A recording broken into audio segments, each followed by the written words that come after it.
The desert wind carried the sound of sobbing across the barren landscape of southern Arizona, where broken dreams went to die under the merciless sun. Marcus Stone had heard plenty of crying in his 43 years, cattle in distress, coyotes mourning their dead, and the occasional drunk cowhand nursing regrets over whiskey. But this sound was different. This was the kind of desperate weeping that came from a soul stripped bare, echoing from the abandoned church that sat like a monument to forgotten faith on the edge of his property. What Marcus found inside that crumbling sanctuary would shatter every cynical belief he'd built around his heart like armor. The woman kneeling at the altar wasn't just praying, she was pleading with a God that Marcus was certain had stopped listening to people like them long ago.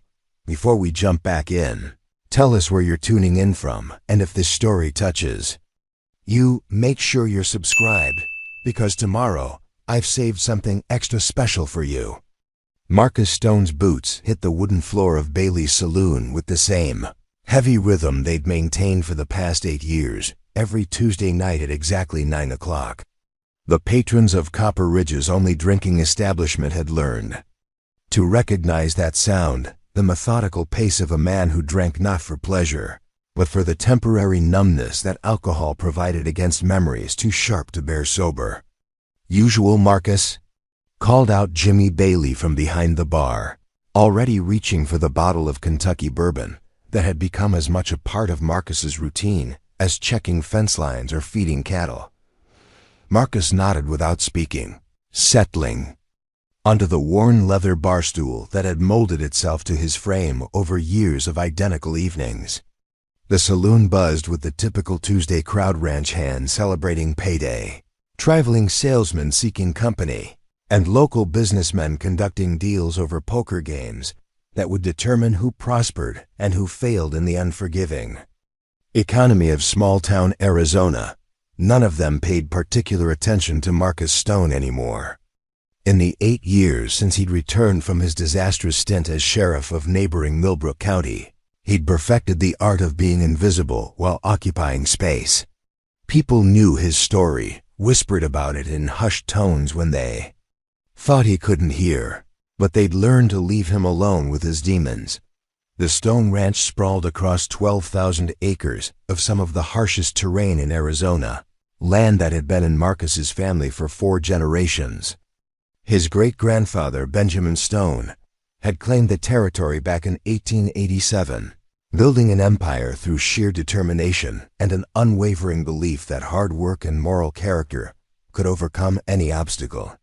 That faith had been passed down through 3 generations of Stone men, each adding to the family's reputation for integrity and community leadership. Marcus had inherited all of it: the land, the cattle, the family name, and the crushing weight of expectations that came with being the latest in a line of respected men. What he'd lost along the way was any belief that integrity mattered in a world designed to reward corruption and punish those foolish enough to believe in justice. The bourbon burned his throat as he downed the first shot, feeling the familiar warmth spread through his chest. Around him, conversations flowed about cattle prices, weather predictions, and local gossip, but Marcus heard none of it.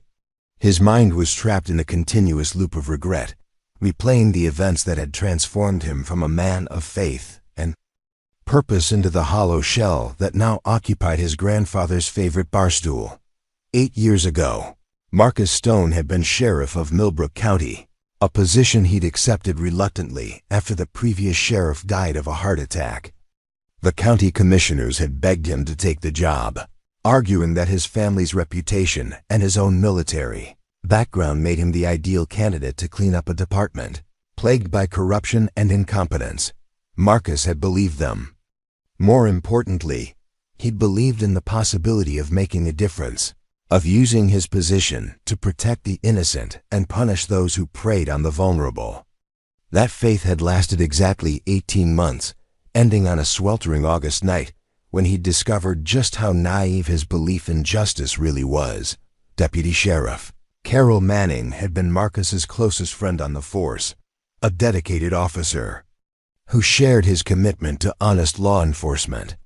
She'd been investigating a human trafficking ring that operated along the border, following leads that suggested several prominent citizens were involved in the operation.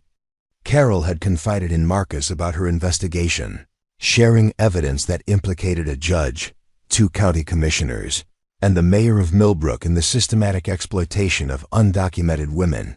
The evidence was overwhelming financial.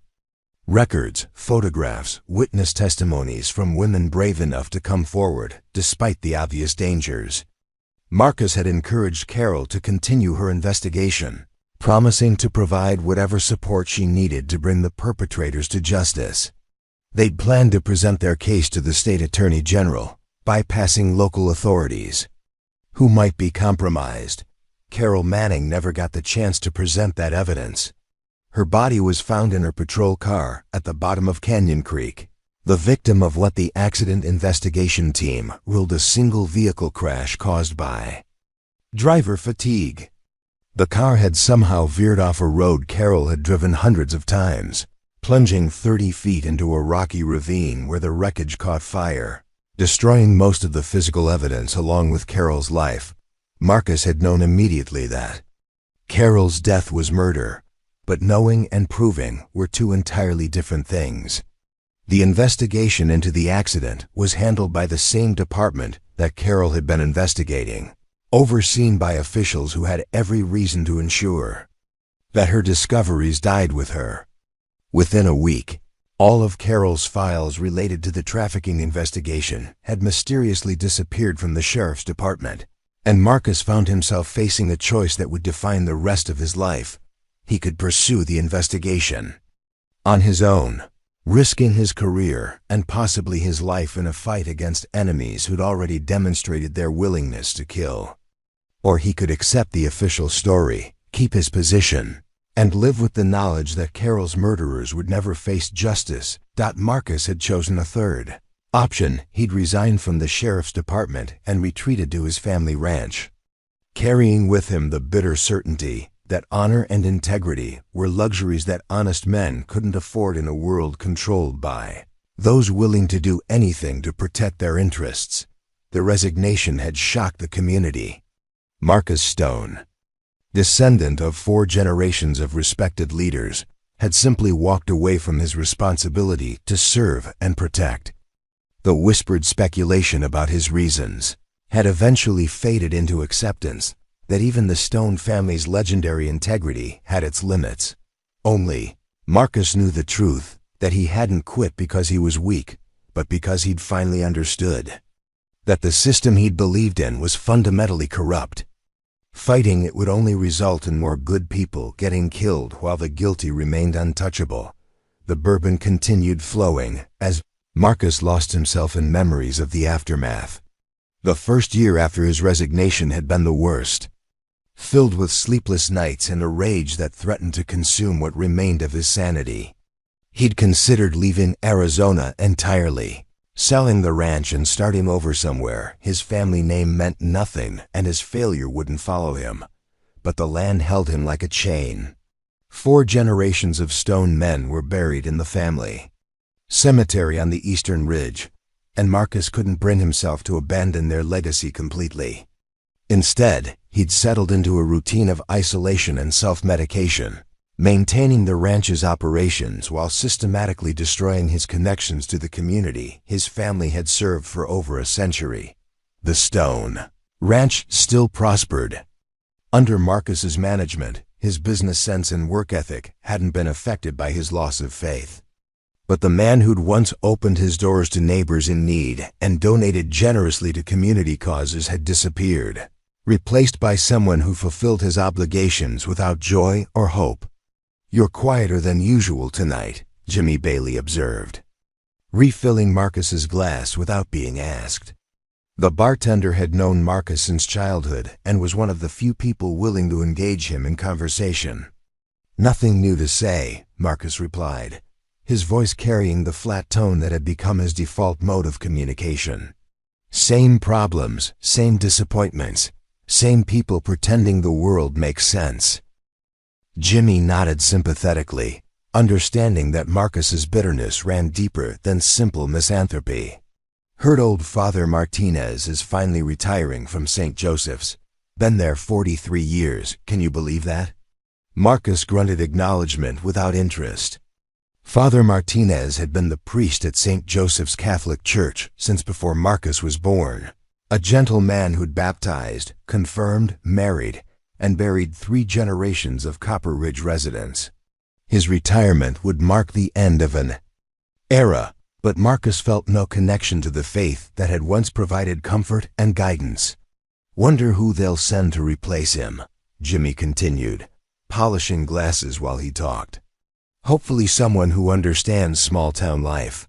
These young priests they're ordaining these days, they don't seem to grasp what it takes to minister to working people.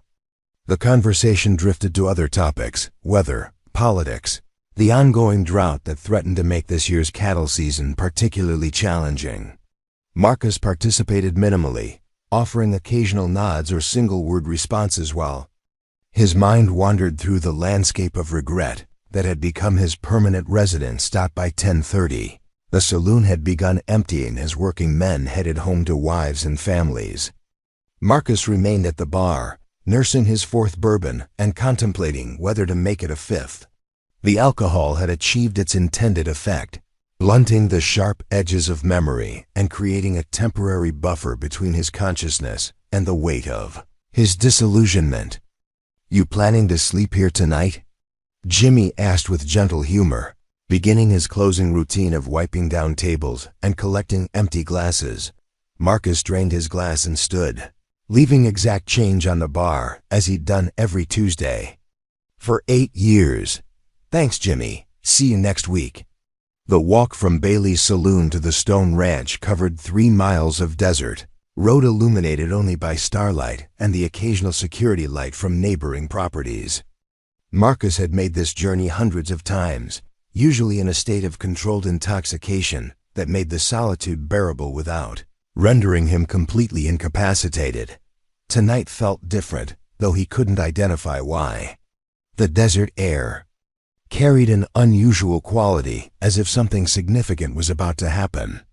Marcus dismissed the feeling as alcohol-induced paranoia. 8 years of disappointment had taught him that anticipating change only led to greater disillusionment when reality failed to meet expectations.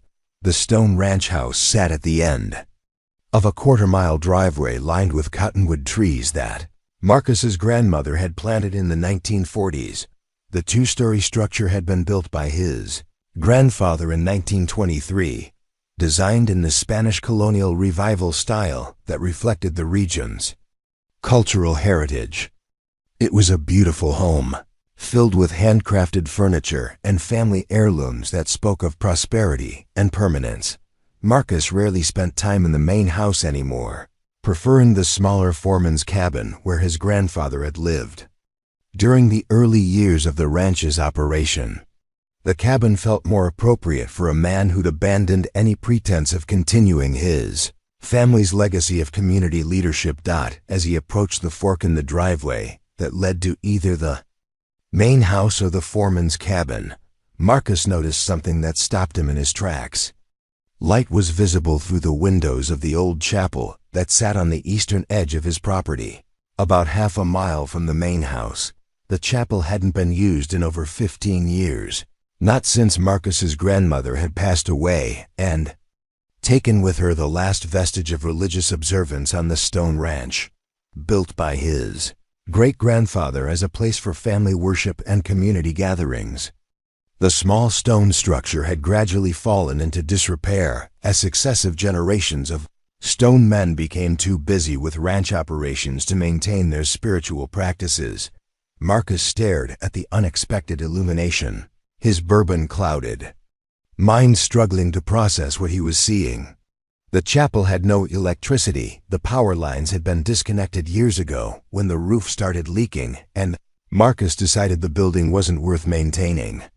Yet unmistakably, warm light glowed from within the abandoned structure. His first thought was trespassers, possibly transients seeking shelter or teenagers using the isolated building for parties.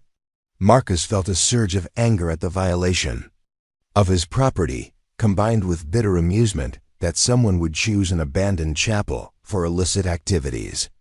The irony seemed perfectly suited to his current worldview. Marcus changed direction, walking toward the chapel with the determined stride of a man prepared to confront whoever had invaded his privacy.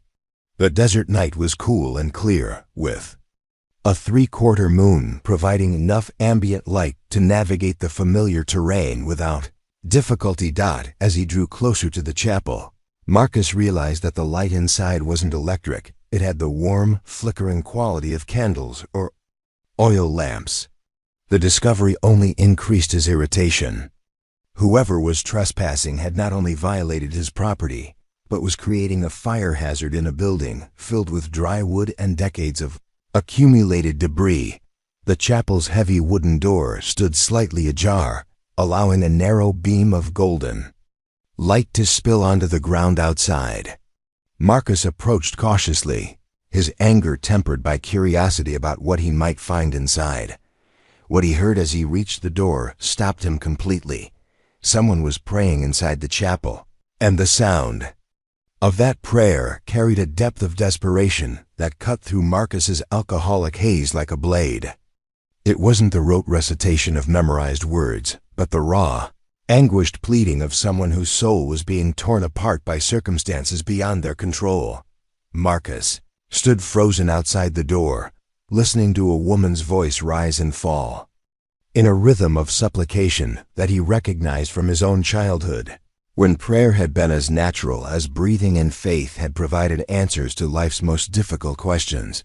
The woman was asking for forgiveness, for strength, for a chance at redemption that she clearly believed was beyond her reach.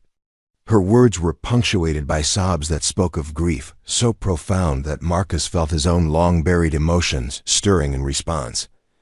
Despite his cynicism about faith and divine intervention, Marcus found himself reluctant to interrupt the woman's prayer. There was something sacred about the raw honesty of her communication with whatever power she believed might be listening. Something that reminded him of his own desperate prayers during the darkest days after Carol Manning's murder. But trespassing was still trespassing, regardless of the spiritual nature of the intrusion. Marcus pushed open the chapel door and stepped inside, prepared to demand an explanation for the woman's presence on his property. What he saw in the flickering candlelight would haunt him for the rest of his life, challenging every assumption he'd made about redemption, forgiveness, and the possibility that grace might still exist in a fallen world. Preparing and narrating this story took us a lot of time. So if you are enjoying it, subscribe to our channel. It means a lot to us. Now back to the story. The woman kneeling at the makeshift altar didn't hear Marcus enter the chapel. Her entire being was focused on the conversation she was having with a God she wasn't certain would listen to someone like her. Tears streamed down her face as she clutched a worn Bible that looked like it had survived decades of desperate handling. Its pages soft with age and marked with countless underlines and notes, written in fading ink. Marcus stood in the doorway, taking in the scene before him with a mixture of anger and unwelcome fascination. The woman appeared to be in her early 30s, with long auburn hair that caught the candlelight and reflected it in shades of copper and gold. She wore a simple blue dress that had seen better days, and her bare feet were dirty from walking across the desert terrain that surrounded his property. What struck Marcus most forcefully wasn't her appearance, but the intensity of her prayer. This wasn't someone going through religious motions or seeking comfort through familiar rituals. This was a soul in genuine agony, pleading for something that seemed impossibly beyond her reach. God, I know I don't deserve to ask for anything, the woman whispered, her voice breaking with emotion. I know what I've done, what I've been. But if there's any mercy left in this world, if there's any chance for someone like me to start over, please show me how. Marcus felt an uncomfortable stirring in his chest, a recognition of the same desperate hope he'd once felt during his own darkest moments. The woman's prayer contained the same raw honesty that had characterized his own appeals to heaven in the weeks after Carol Manning's death. when he'd still believed that justice might prevail if he asked for divine intervention, with sufficient sincerity. "Please," the woman continued, "I can't keep living like this. I can't keep being what I've become. Help me find a way to be someone different, someone worthy of the life you gave me." Marcus cleared his throat loudly, causing the woman to gasp, and spin around to face him. In the candlelight, he could see that she was beautiful in a fragile, haunted way that spoke of experiences no one should have to endure. Her eyes were large and dark, filled with a combination of terror and resignation. That suggested she was accustomed to expecting the worst from every encounter with strangers. "This is private property," Marcus said, his voice harsher than he'd intended. The alcohol and his natural defensiveness combined to make him sound more threatening than he felt. "You're trespassing." The woman scrambled to her feet, clutching the Bible to her chest like a shield. "I'm sorry," she stammered, backing toward the wall of the chapel. "I didn't think anyone would mind." The building looked abandoned. "It is abandoned," Marcus replied. "That doesn't make it public property." He studied her face more carefully, noting the hollow cheeks and dark circles under her eyes that suggested she hadn't been eating or sleeping regularly. Despite his irritation at the intrusion, he couldn't ignore the obvious signs that this woman was in serious trouble. "I'll leave right away," the woman said, moving toward the door with the quick, nervous movements of someone who'd learned to flee from confrontation. "I'm sorry for bothering you." Something in her immediate willingness to submit and apologize triggered a memory in Marcus's mind. He'd seen that same response pattern in the women Carol Manning had interviewed during her trafficking investigation. The automatic assumption that any interaction with a man would result in punishment or violence. "Wait," Marcus said, his tone softening slightly despite his intention to remain detached. "How did you get here? This place is 15 miles from the nearest town." The woman stopped moving but kept her body positioned to run, if necessary. "I walked," she said simply, as if walking 15 miles across desert terrain was a perfectly normal activity. Marcus looked down at her bare feet, noting the cuts and bruises that confirmed she was telling the truth. "You walked 15 miles barefoot across the desert?" The incredulity in his voice was genuine. Such a journey would be dangerous even for an experienced hiker with proper equipment. "I lost my shoes," the woman explained, her voice barely above a whisper. "Someone took them." The casual way she mentioned having her shoes stolen suggested that such losses were routine in her life. Marcus felt another unwelcome stirring of sympathy, remembering the stories Carol had told him about women who lived in constant fear of having their few possessions taken by those who controlled their circumstances.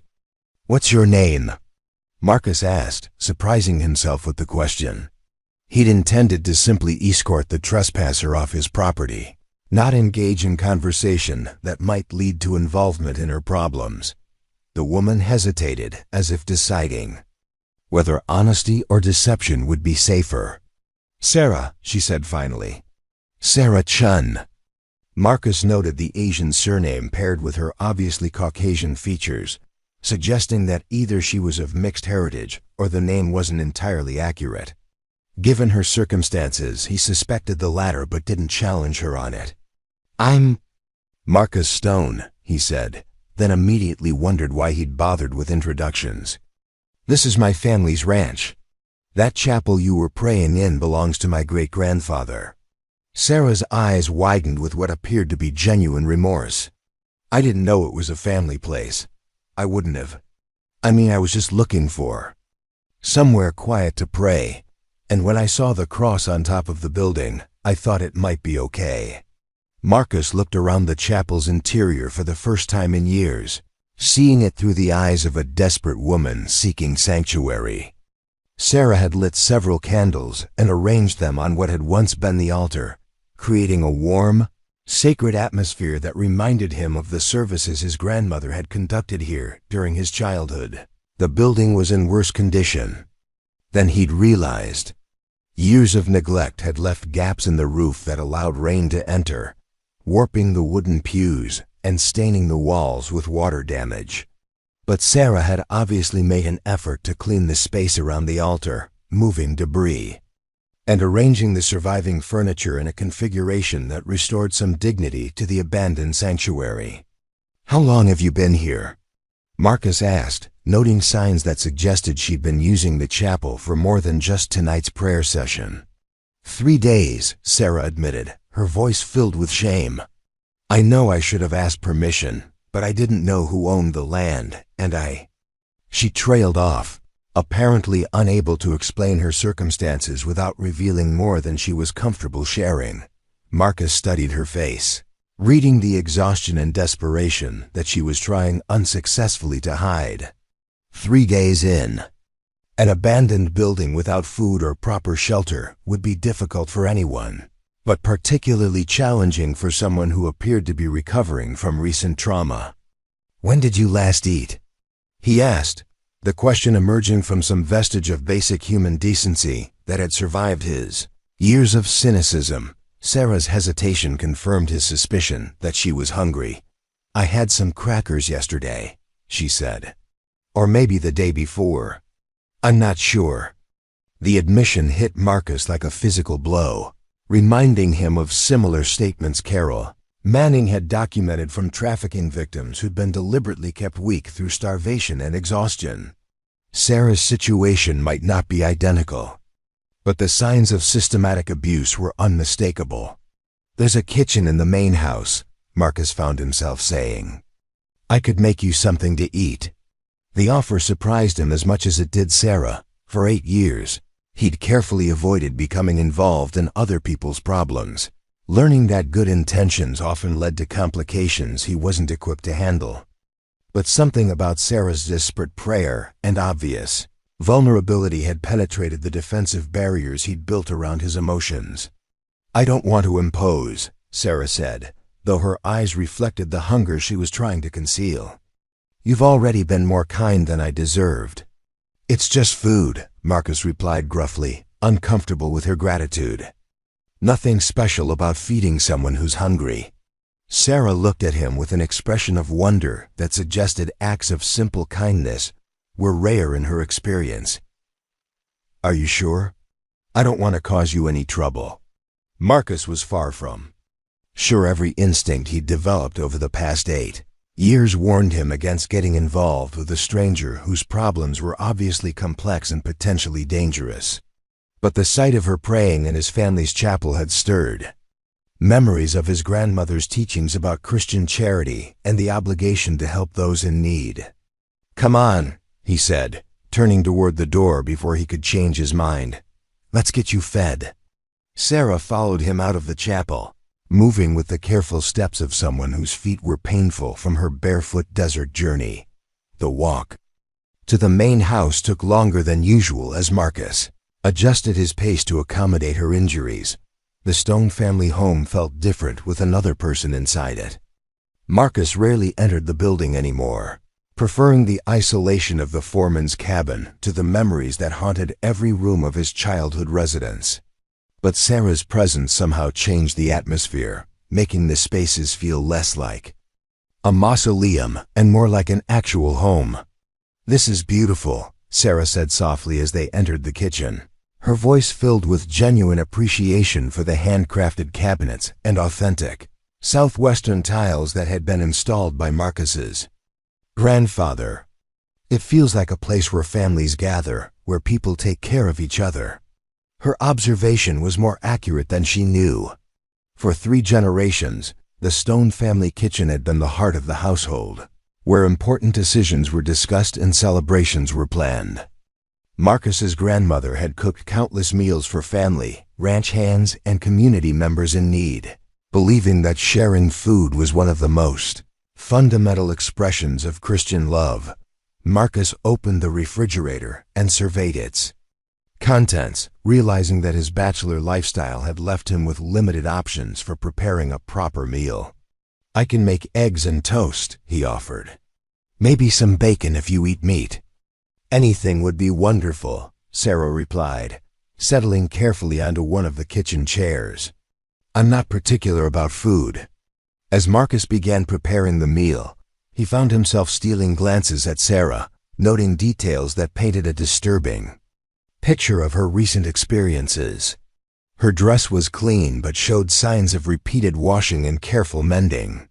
Her hair was well-groomed despite her obvious lack of resources, suggesting she took pride in her appearance even under difficult circumstances.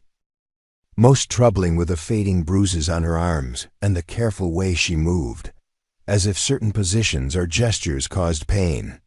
Marcus had seen similar injuries on domestic violence victims during his time as sheriff, and the pattern was unmistakable. "Where did you come from?" Marcus asked as he cracked eggs into a hot skillet. "Before you walked 15 miles across the desert, I mean." Sarah was quiet for so long that Marcus thought she might not answer. When she finally spoke, her voice carried the weight of shame and regret that he recognized from his own internal monologue. "Phoenix," she said simply. "I was in Phoenix." Marcus waited for her to elaborate, but she seemed determined to share as little information as possible about her circumstances. He understood the impulse, his own reluctance to discuss. His past had become second nature over the years. "That's a long way from here," he observed. "Did someone drive you part way?" Sarah's laugh contained no humor. "You could say that. Someone dropped me off at a truck stop about 20 miles from here. Said I could find my own way from there." The casual cruelty of abandoning someone without shoes or money at a desert truck stop struck Marcus as particularly vicious. Whoever had dropped off Sarah had essentially sentenced her to death, knowing that 20 miles across Arizona wilderness was beyond the survival capacity of most people. "Why?" Marcus asked, then immediately regretted the question. Sarah's business was her own, and he had no right to interrogate her about circumstances she was obviously reluctant to discuss. "Because I tried to leave," Sarah answered, her voice barely audible. "Because I thought I could be something different than what they wanted me to be." The simple statement contained volumes of information about Sarah's situation. She'd been controlled by people who had specific expectations about her behavior and had punished her for attempting to assert independence. The pattern was familiar. From trafficking cases, where victims who tried to escape often faced retribution designed to discourage future attempts at freedom. Marcus served the eggs and toast, adding strips of crispy bacon that filled the kitchen with aroma that reminded him of childhood mornings when his grandmother had prepared similar meals. Sarah stared at the plate as if she couldn't believe it was really for her. "Thank you," she whispered. This is more kindness than I've experienced in a very long time." Marcus felt uncomfortable with her gratitude, recognizing in it the same desperate appreciation he'd heard from trafficking victims, who'd been systematically deprived of basic human dignity. "It's just breakfast," he said gruffly. "Nothing to get emotional about." But as he watched Sarah eat with the careful restraint of someone who'd learned not to waste food, Marcus realized that his simple act of cooking the meal represented something much more significant to someone whose humanity had been consistently denied. Sarah ate slowly, savoring each bite while maintaining the posture of someone ready to flee if the situation changed suddenly. Her obvious fear and gratitude forced Marcus to confront questions he'd been avoiding for 8 years about his own retreat from helping others, and the moral implications of choosing isolation over engagement with human suffering. The woman praying in his chapel had been seeking redemption from a God Marcus no longer believed was listening. But as he watched her struggle with trust and hope despite obvious trauma, Marcus began to wonder if the real question wasn't whether God offered redemption, but whether broken people could offer it to each other. Outside, the Arizona desert stretched endlessly under a star-filled sky, indifferent to human struggles for meaning and grace. But inside the Stone family kitchen, 2 damaged souls were beginning a conversation that would challenge everything they thought they knew about forgiveness, second chances, and the possibility that healing might still be possible even after faith itself had been shattered. The first rays of sunrise painted the Arizona sky in shades of amber and rose as Marcus sat on his front porch, nursing his third cup of coffee and trying to make sense of the previous night's events. Sarah had fallen asleep at his kitchen table halfway through her meal, exhaustion finally overcoming the adrenaline that had kept her alert during their initial encounter. Marcus had carried her to the guest bedroom in the main house, the first time anyone had slept in that room since his sister's last visit 3 years ago. Now, watching the desert come alive with the sounds of cattle stirring and ranch hands beginning their daily routines, Marcus found himself questioning every decision he'd made in the past 8 hours. His carefully constructed isolation had been shattered by a desperate woman seeking grace in an abandoned chapel, and he wasn't sure whether he'd acted from compassion or simple loneliness. The sound of approaching vehicles pulled Marcus from his introspection. 2 black SUVs with tinted windows were making their way up his private road, moving with the purposeful speed of people who had serious business to conduct. Marcus recognized the vehicle style immediately: federal law enforcement, private security, or organized crime. In his experience, the distinction between those categories was often smaller than most people believed. Marcus set down his coffee cup and walked toward the vehicles, his hand instinctively moving to the .45 caliber pistol he wore on his hip. 8 years of rural isolation hadn't dulled his law enforcement instincts, and everything about this early morning visit suggested trouble. The lead SUV stopped 50 yards from the house, close enough for conversation, but far enough to provide maneuvering room if the situation deteriorated. 4 men emerged from the 2 vehicles, all wearing expensive suits that looked out of place in the desert setting. Their bearing and coordination marked them as professionals, though whether they represented legitimate law enforcement or something more sinister remained unclear. The leader of the group was a tall, lean man in his 40s with silver hair and cold blue eyes that reminded Marcus of winter mornings when the desert frost could kill unwary cattle. He approached with the confident stride of someone accustomed to having his authority respected without question. "Mr. Stone," the man called out when he was within conversational distance. "I'm Special Agent Robert Hayes with the FBI. We're looking for someone who might have passed through your area recently." Marcus studied Hayes's identification when it was offered, noting that it appeared genuine but knowing that sophisticated forgeries were readily available to people with sufficient resources. "What kind of someone?" Hayes gestured to one of his companions, who produced a photograph and handed it to Marcus. The image showed Sarah Chun, though it had clearly been taken under different circumstances. In the photo, she was heavily made up and wearing revealing clothing that suggested the picture's origin was connected to whatever life she'd been trying to escape. "Her name is Lily Wong," Hayes continued, using a different name than Sarah had given Marcus. "She's wanted for questioning in connection with several serious felonies, including theft, fraud, and conspiracy. We have reason to believe she might be in this area." Marcus examined the photograph carefully, noting that despite the different styling and makeup, the woman was unmistakably the same person who was currently sleeping in his guest bedroom. "What makes you think she'd be out here?" "Ms. Wong was last seen at a truck stop 20 miles east of here," Hayes explained.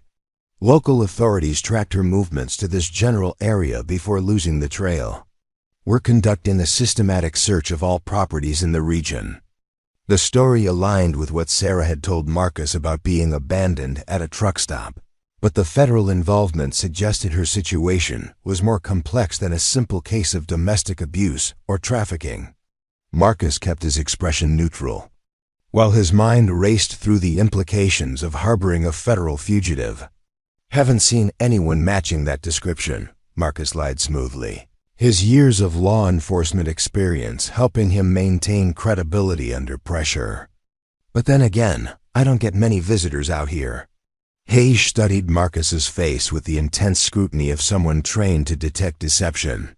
"Mr. Stone, I should mention that harboring a federal fugitive is a serious crime, punishable by up to 5 years in federal prison.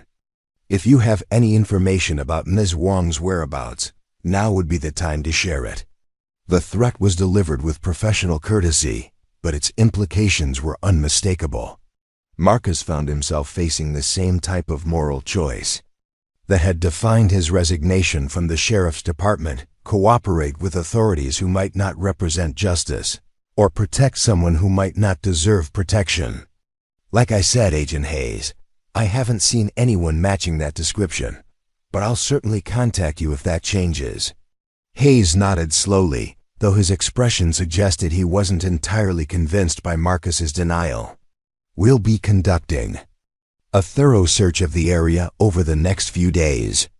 If Ms. Wong is hiding somewhere in this region, we'll find her. The agents returned to their vehicles and drove away, but not before one of them made a point of photographing Marcus's license plates and the exterior of his house. The message was clear: Marcus Stone was now a person of interest in their investigation, and his activities would be monitored accordingly. Marcus waited until the SUVs disappeared from view before returning to the house. He found Sarah awake and standing at the kitchen window, her face pale with terror as she watched the dust clouds left by the departing vehicles. "They found me," she whispered, her voice filled with the hopeless resignation of someone who'd believed escape was impossible. "I should never have stayed. I should never have put you in danger." Marcus poured himself another cup of coffee, using the mundane action to buy time while he processed the morning's revelations. "Those men called you Lily Wong. They said you were wanted for theft and fraud." Sarah, or Lily, closed her eyes as if preparing for a blow. "That's not my real name either. My real name is Rachel Martinez. Lily Wong was who they made me become." The admission contained layers of meaning that Marcus was only beginning to understand. "Who is they?" Rachel moved to the kitchen table and sat down heavily, her hands shaking as she struggled to find words for experiences that defied easy explanation. 3 years ago, I was a college student in Phoenix. I was studying to be a teacher, working part-time at a restaurant to pay for school. I was normal. I had plans for my future. Marcus settled into the chair across from her, recognizing the beginning of a story that would probably challenge his remaining assumptions about justice and victimization. "I met a man named David Kim at the restaurant where I worked," Rachel continued. "He was charming, well-dressed, generous with tips. He said he owned several businesses and was impressed by my work ethic.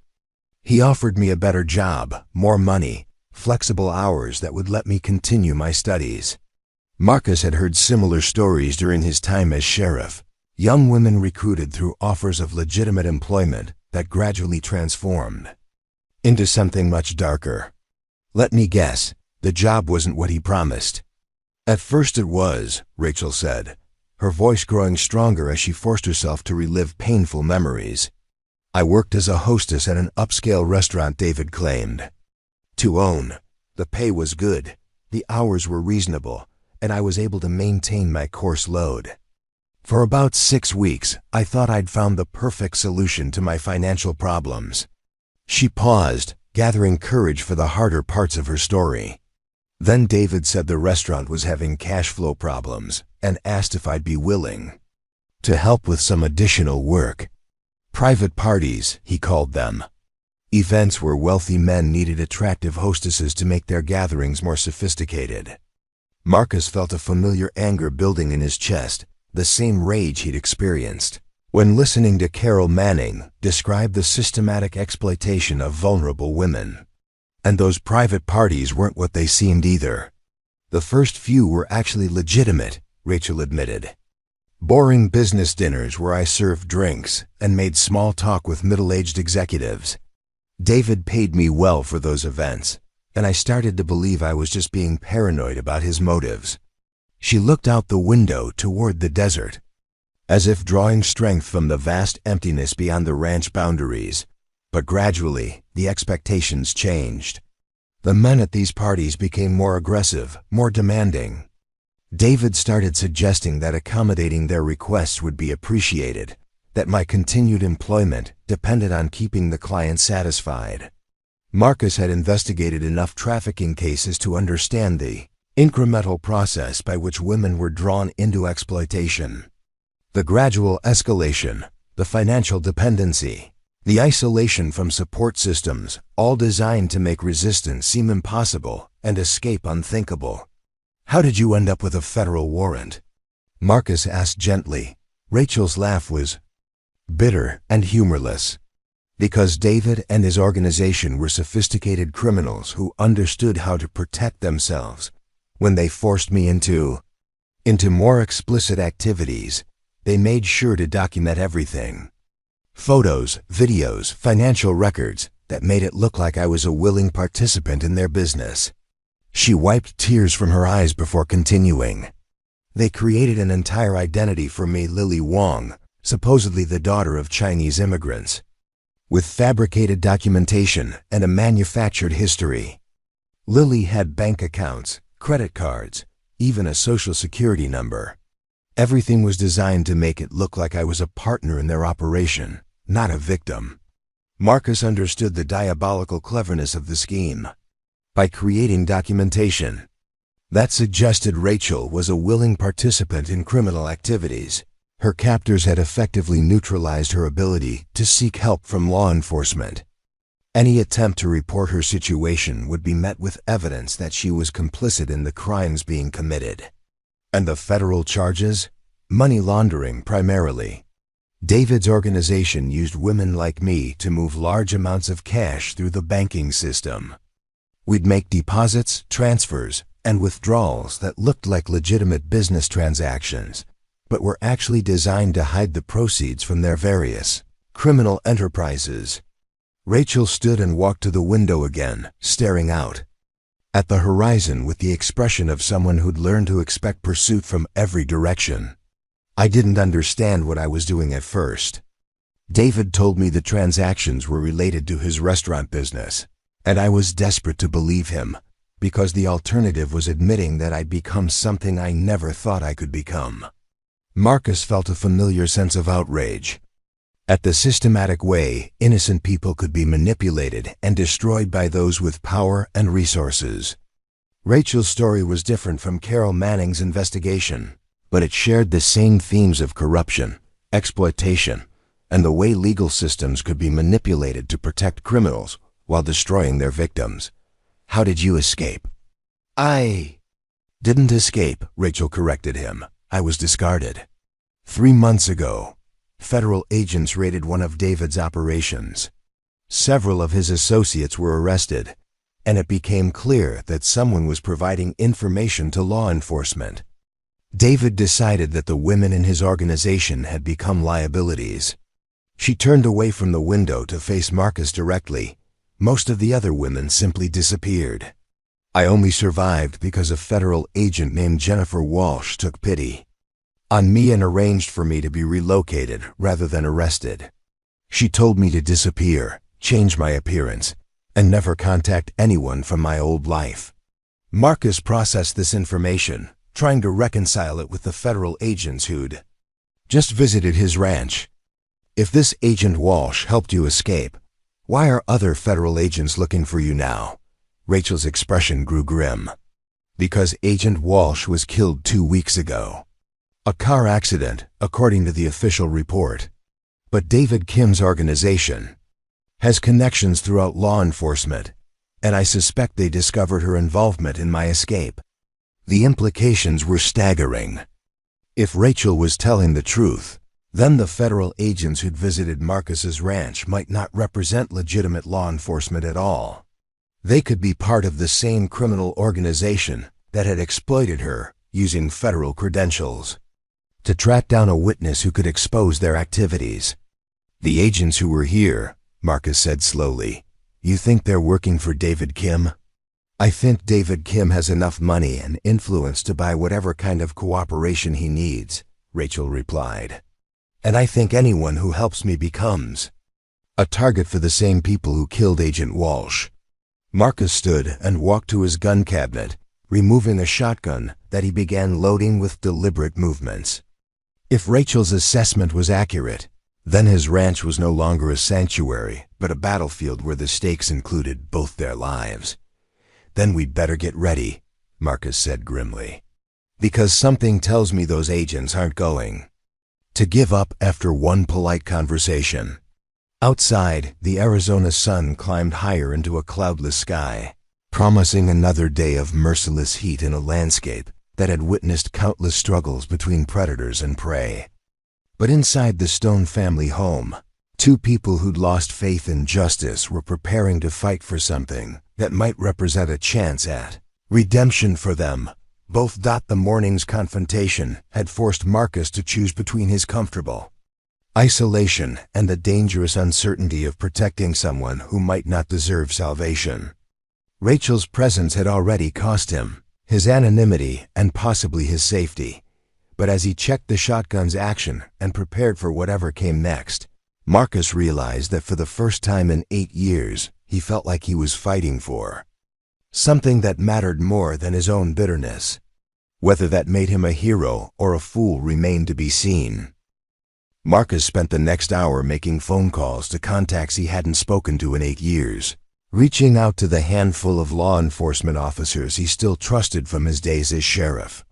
The conversations were awkward and painful, forcing him to explain his sudden interest in federal operations without revealing Rachel's presence on his ranch.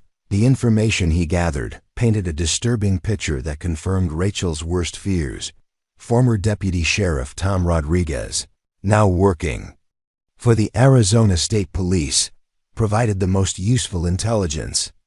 "Marcus, I've been hearing some strange things about federal operations in our area," Tom said during their encrypted conversation.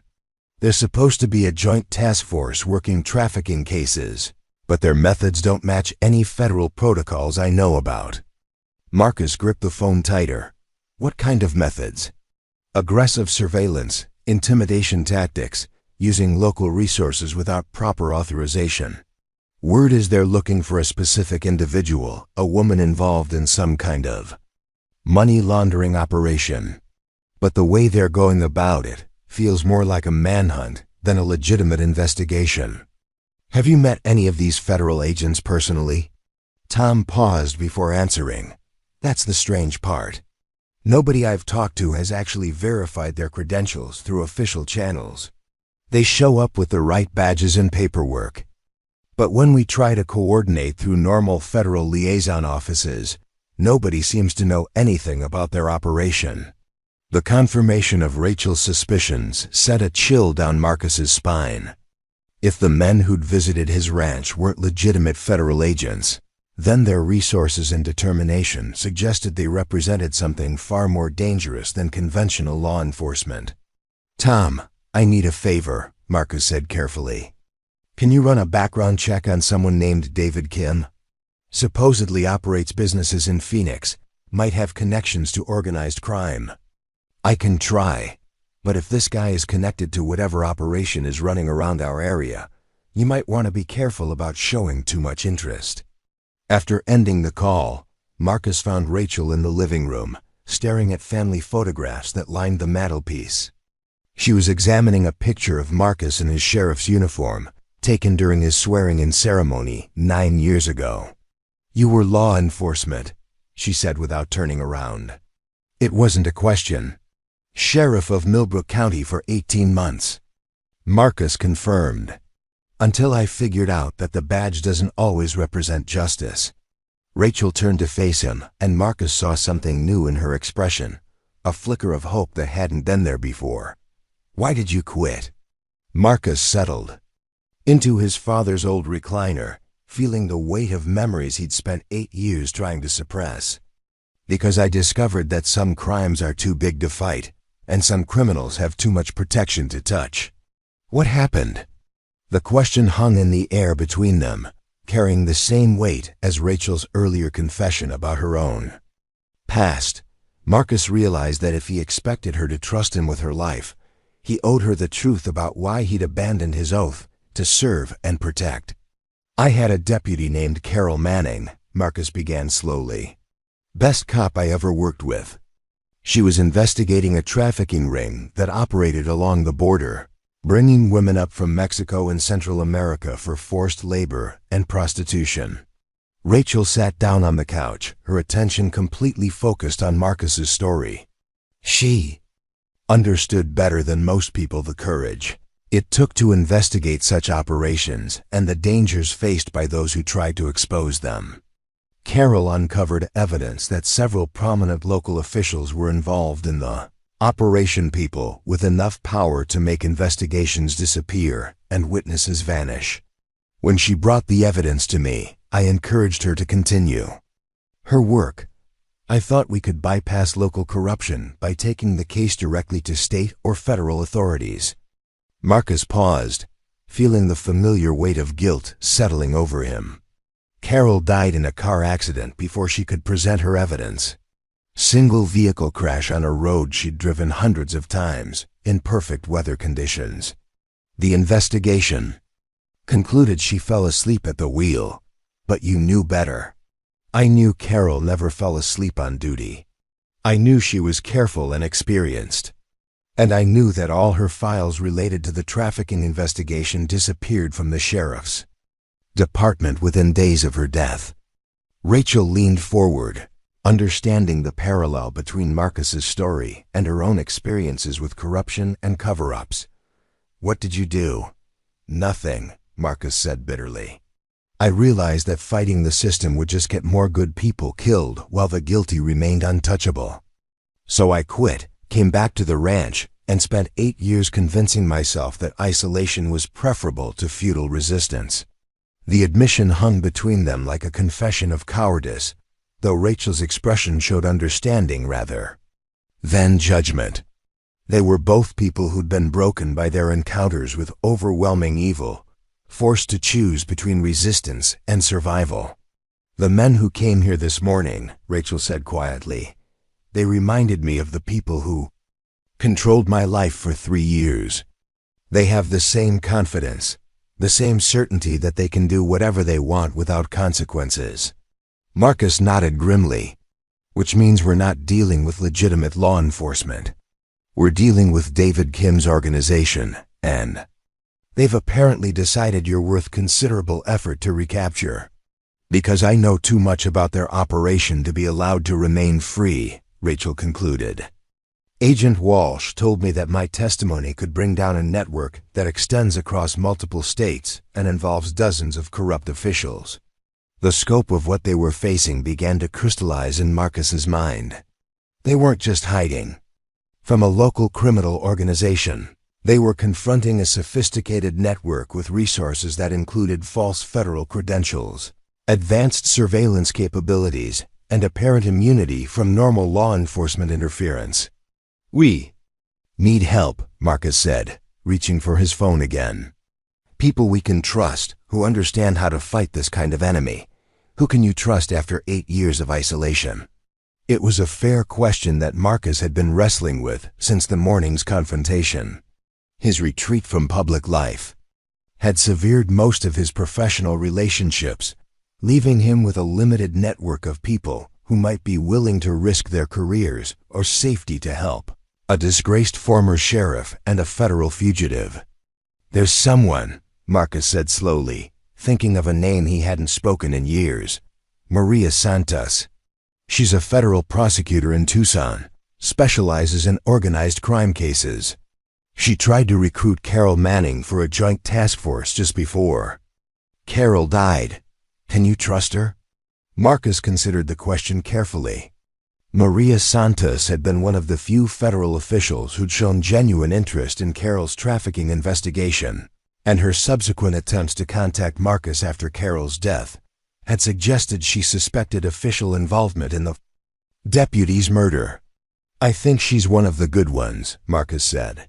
And if Rachel Martinez is going to have any chance of a normal life, she needs legitimate federal protection, not just a place to hide. Rachel stood and walked to the window, scanning the horizon for signs of surveillance or approaching vehicles.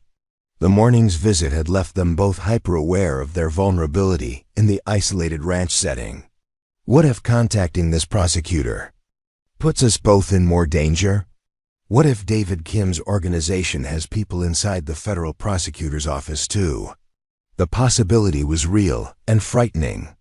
If their enemies had sufficient resources to impersonate federal agents, they might also have the capability to monitor communications with legitimate law enforcement officials. Then we're already dead, Marcus said bluntly. Rachel, you can't spend the rest of your life running from these people. Eventually they'll find you, and when they do, you'll face something much worse than death. Rachel turned away from the window, her expression reflecting the internal struggle between hope and despair that had characterized her entire adult life. What makes you think this prosecutor will believe our story? What makes you think she'll be willing to risk her career to help people like us? Because Maria Santos became a federal prosecutor for the same reason I became a sheriff, Marcus replied. She believed in justice. And if she's anything like the woman I remember, she understands that sometimes protecting justice requires taking risks that bureaucrats wouldn't approve. Marcus reached for his secure satellite phone, a piece of equipment he'd purchased during his more paranoid days but never actually used. If they were going to contact Maria Santos, they needed to do it in a way that couldn't be easily monitored by hostile forces. Before we make this call, Marcus said, you need to understand what we're committing to. Once we reach out to federal authorities, there's no going back to hiding. We'll be choosing to fight, which means accepting all the risks that come with challenging people who've already demonstrated their willingness to kill. Rachel looked around the living room that had become her temporary sanctuary, taking in the family photographs and personal mementos that spoke of generations of honest people living principled lives. The contrast with her own recent experiences was stark and painful. I'm tired of running, she said finally. I'm tired of being afraid, tired of letting evil people control my life through fear. If there's a chance to fight back, to maybe prevent other women from going through what I experienced, then I want to take it. Marcus felt something stirring in his chest that he hadn't experienced in 8 years, the sense of purpose that had originally drawn him to law enforcement. The opportunity to stand up for justice, to protect the innocent, and to prove that good people could still make a difference when they chose courage over comfort. Then let's make the call, Marcus said, beginning to dial Maria Santos's number. From memory. As the phone rang, Marcus realized that he was crossing a threshold that would change his life forever. For 8 years he'd chosen isolation and bitterness over engagement and hope. Rachel's arrival had forced him to confront the possibility that redemption might still be possible, not just for her, but for himself as well. The call connected, and Marcus heard the familiar voice of a woman who represented their best hope for legitimate justice in a world that seemed increasingly controlled by corruption and violence. Maria Santos speaking. Maria, this is Marcus Stone, former sheriff of Millbrook County. I think we need to talk.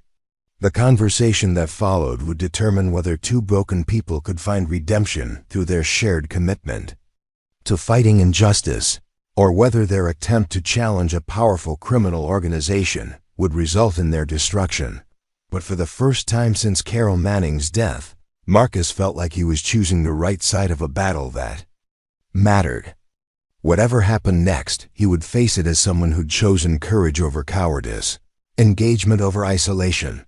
The desert sun climbed toward its zenith outside the Stone family home, promising another day of relentless heat in a landscape that had witnessed countless struggles between predators and prey.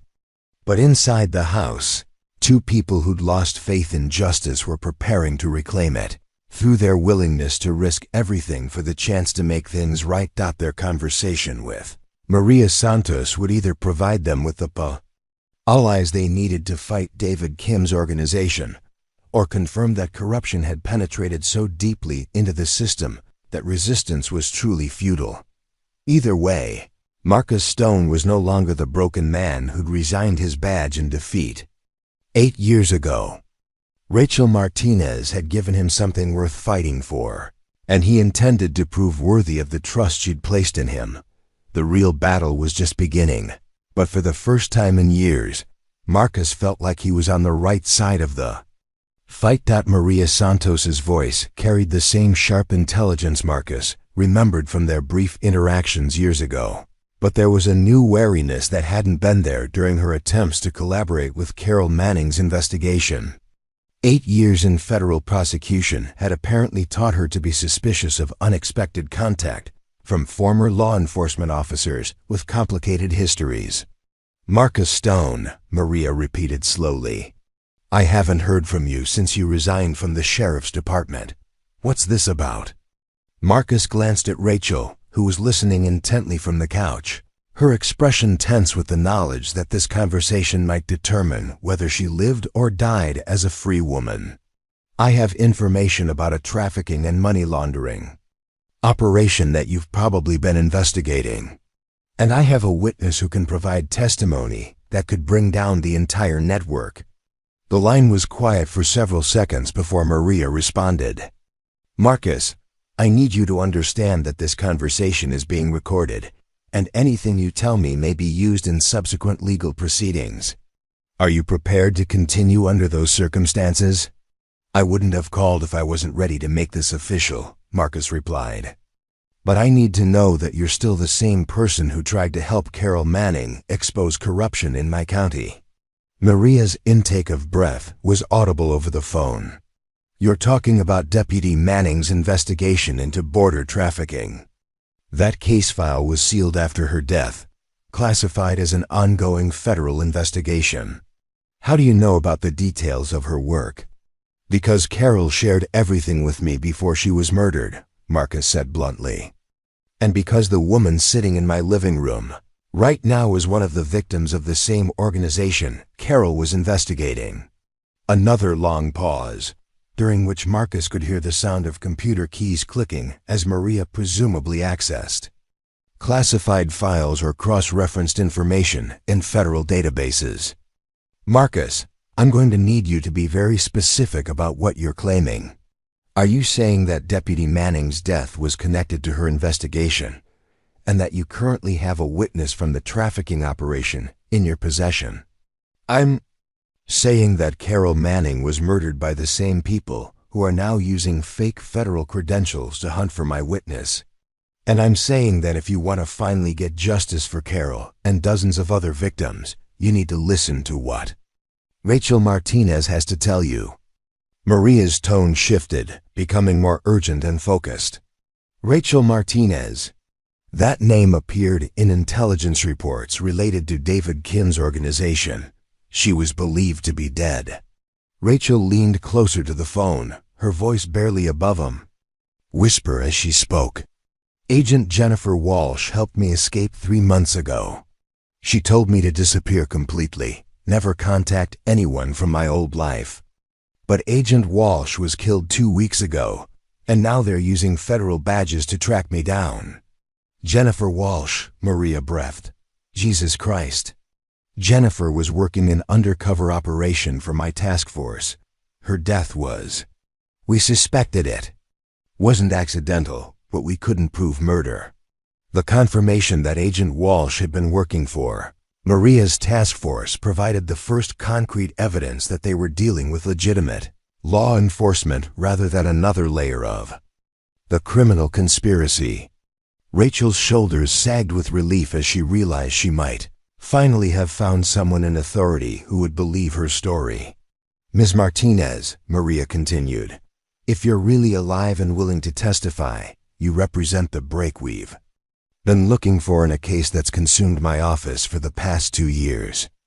But I need to warn you that David Kim's organization has resources that extend into federal law enforcement. Your safety can't be guaranteed through normal witness protection protocols. Marcus leaned forward, his law enforcement experience helping him understand the implications of Maria's warning. What are you suggesting? I'm suggesting that if Rachel Martinez is going to survive long enough to testify, she needs protection from people who aren't connected to any official law enforcement database. People who can't be traced through normal channels. You're talking about private security. I'm talking about a small group of former federal agents who work off the books for cases like this. People who've been burned by corruption in their own agencies and understand the stakes when criminals have penetrated law enforcement institutions. Rachel looked between Marcus and the phone, struggling to process the complexity of what they were facing. She'd hoped that contacting legitimate federal authorities would provide simple solutions to her problems, but it was becoming clear that her situation required measures that existed in the gray areas between legal and illegal. How do we know we can trust these off-the-books agents? Marcus asked practically. For all we know, they could be working for David Kim too. Because I handpicked them myself, Maria replied. They're people who've lost colleagues to the same kind of corruption you encountered in Millbrook County. They have personal reasons for wanting to see David Kim's organization destroyed. Maria paused, and Marcus could hear the sound of papers shuffling as she consulted files or notes. Marcus, I'm going to ask you something, and I need you to think carefully before you answer. Are you prepared to trust me with Rachel's life? The question cut to the heart of everything Marcus had struggled with since his resignation from the sheriff's department. Trusting authority figures meant accepting the possibility of betrayal, but refusing to trust meant condemning Rachel to a life of perpetual flight from enemies who would never stop hunting her. 8 years ago, I stopped trusting anyone in law enforcement because I learned that good intentions aren't enough to protect people from systematic corruption, Marcus said slowly. But Rachel deserves better than spending her life hiding from the truth. If you think your people can keep her alive long enough to testify, then yes, I'm prepared to trust you. Rachel reached over and took Marcus's hand, squeezing it with gratitude and terror in equal measure. She understood that this decision would either lead to her freedom or her death, with no middle ground between those outcomes. All right, Maria, said with the decisive tone of someone making a commitment that would define her career. Here's what we're going to do. I'm sending 2 agents to your location, former FBI agents named Jackson Rivers and Elena Vasquez. They'll arrive tonight and escort Rachel to a secure location where she can provide formal testimony without risk of surveillance or interference. What about the fake federal agents who visited this morning? Marcus asked. They're going to be watching my property, probably monitoring communications.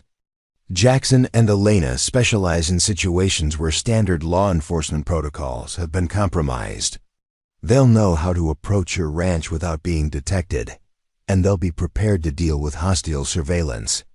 Maria's confidence was reassuring, but Marcus's experience with law enforcement had taught him to prepare for contingencies that optimistic prosecutors didn't always consider.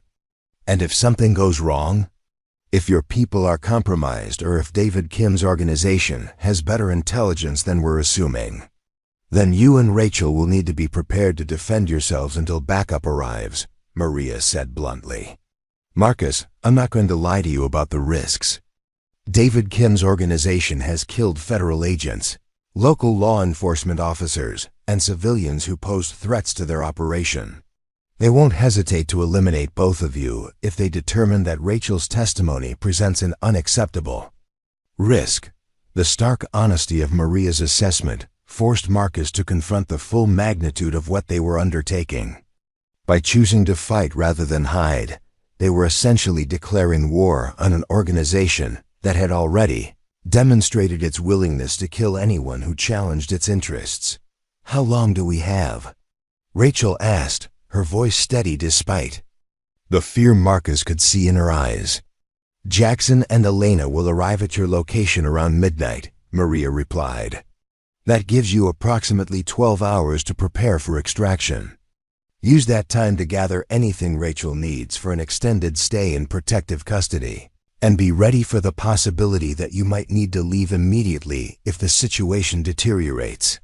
Marcus looked around the living room that had been his sanctuary for 8 years, realizing that by morning he might never see his family home again. The decision to help Rachel had already cost him his anonymity and possibly his safety, It might also cost him the last connection to his heritage and identity. "Maria," Marcus said, "there's something else you need to know. David Kim's organization didn't just send fake federal agents to my ranch this morning. They've been conducting systematic surveillance of the entire region, using resources that suggest they have significant backing from somewhere." "What kind of backing?" "The kind that allows them to operate with federal credentials, conduct searches without warrants, and intimidate local law enforcement into cooperation. This isn't just a criminal organization, it's a criminal organization with institutional protection." Maria was quiet for several moments, processing the implications of Marcus's observation. "That aligns with intelligence we've gathered about David Kim's operation. We believe his organization has corrupted officials at multiple levels of government, including federal agencies that are supposed to be investigating them. Which means Rachel's testimony isn't just valuable for prosecuting trafficking crimes." Marcus realized. It's evidence of systematic corruption that extends throughout law enforcement and government. Exactly. And that's why David Kim's people are willing to take extraordinary risks to silence her. Rachel Martinez isn't just a witness to individual crimes, she's evidence of institutional failure that could bring down careers and political ambitions, and expose corruption that reaches the highest levels of government. The scope of what they were challenging began to crystallize in Marcus's mind.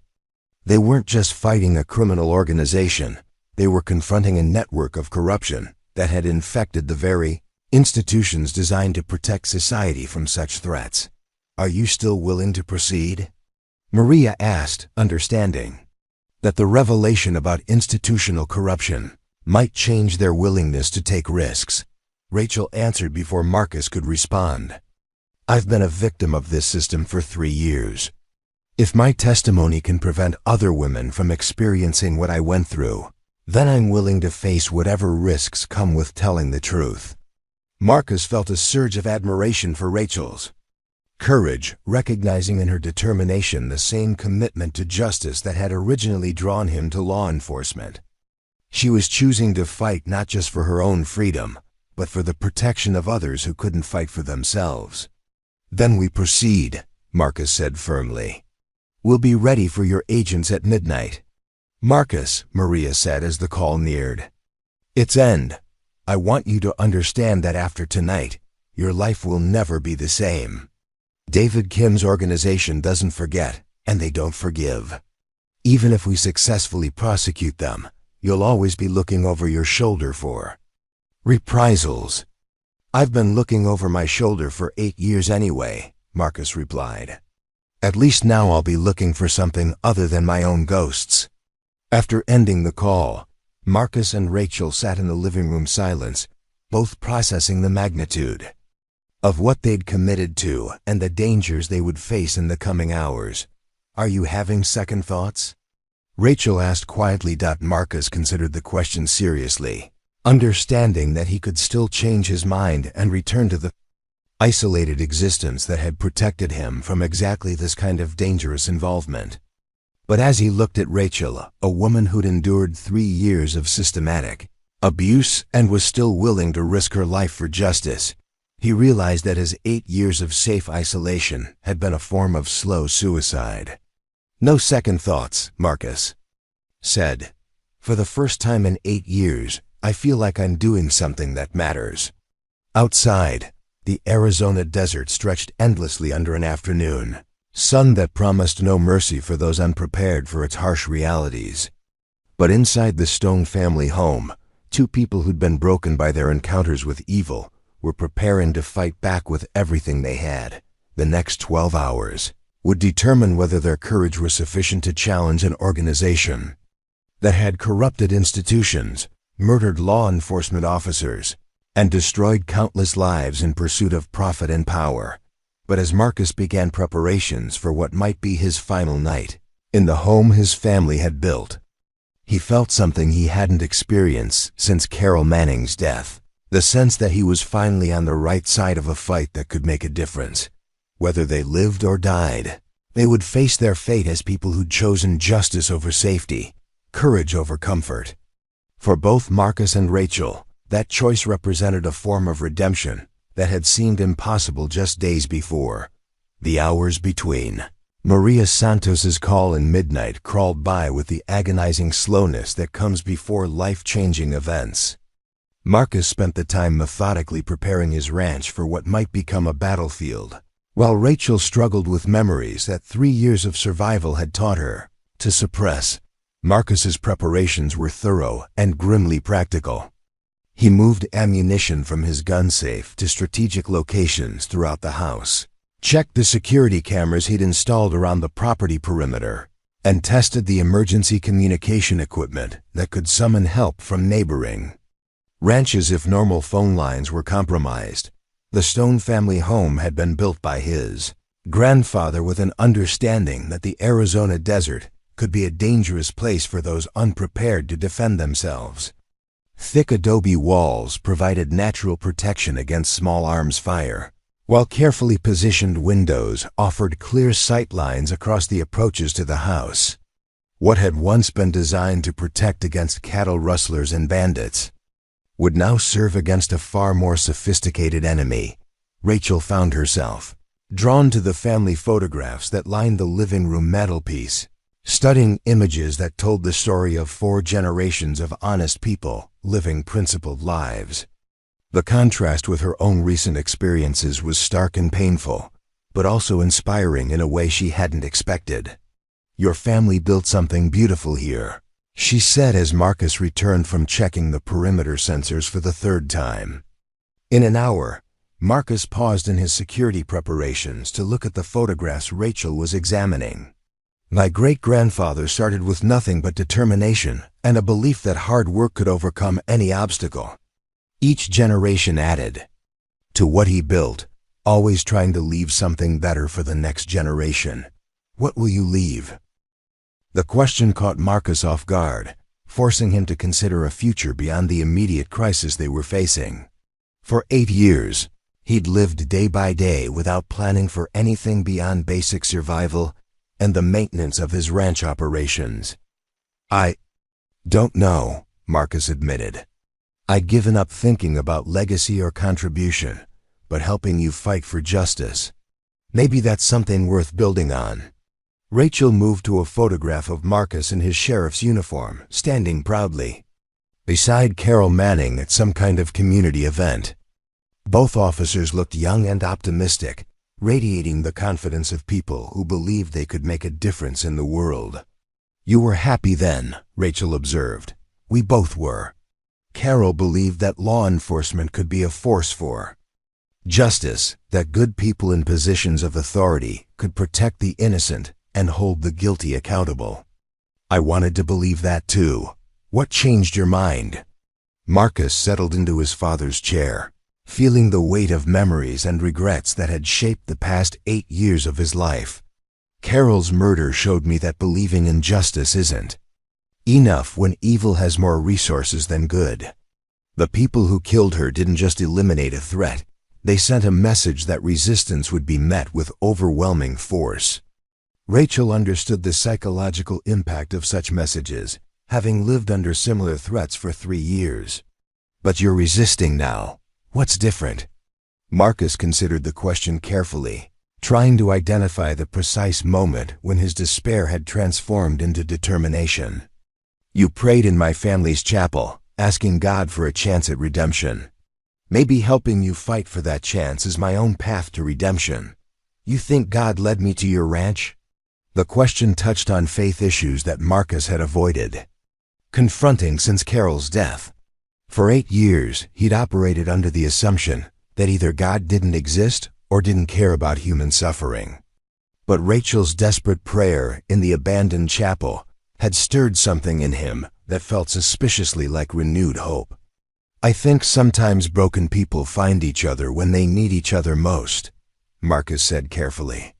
"Whether that's divine intervention or random chance, I'm grateful it happened." They were interrupted by the sound of Marcus's secure satellite phone, which displayed an incoming call from an encrypted number. Marcus answered cautiously. aware that David Kim's organization might have acquired the technology to monitor even supposedly secure communications. "Mr. Stone, this is Jackson Rivers. Maria Santos asked me to contact you regarding extraction procedures for tonight's operation." The voice was crisp and professional, carrying the authority of someone accustomed to dangerous assignments. Marcus felt a mixture of relief and apprehension as he realized their federal protection was making contact ahead of schedule. "I'm here with Rachel Martinez," Marcus replied. "What do you need to know?" "We've been monitoring your property since this afternoon, and we've identified at least 6 surveillance positions maintained by hostile forces. David Kim's people have established a perimeter around your ranch, probably hoping to intercept our extraction attempt." The news that their enemies were already in position wasn't surprising, but it confirmed that the next few hours would be more dangerous than even Maria Santos had anticipated. "What's your plan for getting through their surveillance?" Marcus asked. "We're not going through their surveillance," Jackson replied. "We're going to eliminate it. Elena and I have spent the past 6 hours identifying every hostile position and planning coordinated strikes that will neutralize their overwatch capabilities." Rachel leaned closer to the phone, her expression tense with the knowledge that her rescue might require violence against people who'd already demonstrated their willingness to kill. "What do you need from us?" she asked. "At exactly 11:45 p.m., we need you to turn off all the lights in your house and move to the back bedroom on the ground floor. Stay away from windows and be prepared to move quickly when we give the signal." Jackson's instructions were precise and professional, but Marcus's law enforcement experience helped him read between the lines. The coordinated elimination of 6 surveillance positions would require military-level precision and firepower, suggesting that Jackson and Elena were far more than simple former FBI agents. "Jackson," Marcus said, "what's your background? Maria mentioned you were former FBI, but this sounds like special operations planning." "Former FBI, former Delta Force, former a lot of things," Jackson replied with dark humor. "Elena and I specialize in situations where normal law enforcement protocols have failed and extraordinary measures become necessary." The admission confirmed Marcus's suspicion that they were dealing with people who operated in the shadowy areas between law enforcement and military action. Such individuals were exactly what their situation required, but their involvement also suggested that the stakes were higher than anyone had initially acknowledged. "How dangerous is this going to be for the neighbors?" Marcus asked, thinking of the other ranch families who lived within miles of his property. "We've verified that the hostile surveillance teams are positioned well away from civilian populations," Jackson assured him. "Our strikes will be surgical and contain no risk to innocent bystanders." After ending the call, Marcus and Rachel sat in the living room, both processing the reality that their rescue would require a small-scale military operation conducted on American soil by people who existed outside normal legal frameworks. "Are you having second thoughts about this?" Marcus asked, giving Rachel one final opportunity to reconsider their course of action. Rachel looked around the room that had become her sanctuary, taking in the evidence of generations of honest living and principled choices. The contrast with the violence and corruption that had defined her recent life was stark, but it also reminded her of what was worth fighting to protect. 3 years ago, I was a college student studying to become a teacher," she said quietly. "I had dreams about helping children learn and grow, about making a positive difference in their lives. David Kim's organization took that away from me, turned me into something I never wanted to become." She stood and walked to the window, looking out at the desert landscape that stretched endlessly under a star-filled sky. "If my testimony can prevent other women from losing their dreams the way I lost mine, then whatever risks we face tonight are worth taking." Marcus felt a surge of admiration for Rachel's courage and clarity of purpose. Despite everything she'd endured, she remained focused on protecting others rather than simply securing her own freedom. "Then we see this through," Marcus said, with finality.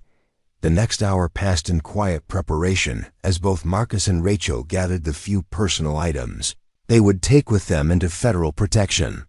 For Marcus, this meant family photographs and legal documents that represented his connection to 4 generations of Arizona ranching. For Rachel, it meant the worn Bible she'd been clutching in the chapel and a small locket that contained the only photograph she had of herself before David Kim's organization had destroyed her original identity. At 11:30 p.m., Marcus began shutting down the house systems and securing the property for what might be an extended absence. The familiar routines of ranch management felt different now, charged with the knowledge that he might never return to perform them again. "Marcus," Rachel said as they moved toward the back bedroom, "I want you to know something. Whatever happens tonight, meeting you has given me something I thought I'd lost forever." "What's that?" "Hope. For 3 years, I believed that people like David Kim had won, that corruption and violence were stronger than goodness and justice. But watching you choose to help a stranger despite the risks, it reminded me that good people still exist." Marcus felt tears threatening as he realized that Rachel had given him exactly the same gift. Her willingness to trust him with her life had reminded him that courage and principle weren't meaningless concepts in a world controlled by power and greed. "We're going to get through this," Marcus said, though he wasn't certain he believed it. "And when we do, we're going to make sure David Kim's organization pays for every life they've destroyed." At exactly 11:45 p.m., Marcus turned off the last lights in the house and led Rachel to the back bedroom, where they settled in to wait for Jackson and Elena's signal. Outside, the Arizona desert was silent except for the sound of wind moving through the mesquite and sagebrush. But Marcus knew that silence was deceptive. Somewhere in the darkness, at least 6 armed men were maintaining surveillance on his property, while 2 former special operations agents prepared to eliminate them with military precision. The next 15 minutes would determine whether Rachel Martinez lived to tell her story or join the long list of victims who'd been silenced by David Kim's organization. As they waited in the darkened bedroom, Marcus found himself thinking about Carol, Manning, and all the cases they'd never been able to solve together. Tonight's operation wouldn't bring Carol back, but it might finally provide justice for the crimes that had claimed her life. Rachel sat beside him in the darkness, clutching her Bible and whispering prayers that Marcus couldn't quite hear, but somehow found comforting. Her faith had survived 3 years of systematic abuse, while his had been shattered by a single betrayal of justice. Maybe faith wasn't about believing that God would prevent suffering, Marcus thought. Maybe it was about believing that suffering could be transformed into something meaningful through the choices people made in response to evil. The digital clock on the nightstand read 11:58 p.m. when the first distant gunshot shattered the desert silence. Jackson and Elena's operation had begun, and there was no turning back from whatever consequences would follow. Marcus tightened his grip on the shotgun he brought to the bedroom, while Rachel whispered a final prayer for the safety of people she'd never met who were risking their lives to save hers. Outside, a battle was beginning that would determine not just their immediate survival, but whether justice could still triumph over corruption in a world that had forgotten the difference between right and wrong. The gunshots that echoed across the desert came in rapid succession, 3 sharp cracks followed by 2 more, then silence. That stretched for what felt like hours, but was probably only minutes. Marcus and Rachel remained frozen in the back bedroom, listening to sounds that would determine whether they lived or died as free people. Marcus's secure phone buzzed with a text message. "Package secure. Proceed to extraction point Alpha in 60 seconds. "That's our signal," Marcus whispered, though he found himself reluctant to leave the relative safety of the darkened bedroom. Outside, professional killers had just been eliminated by people he'd never met, and he was about to trust his life and Rachel's to strangers who operated outside the law. Rachel stood first, clutching her small bag of possessions with hands that trembled despite her obvious effort to remain calm. I can't believe this is really happening. After 3 years of running and hiding, I'm finally going to be able to tell the truth. Marcus led the way through the house, moving by memory through rooms he'd known since childhood. The familiar spaces felt different now, charged with the knowledge that he might never see them again.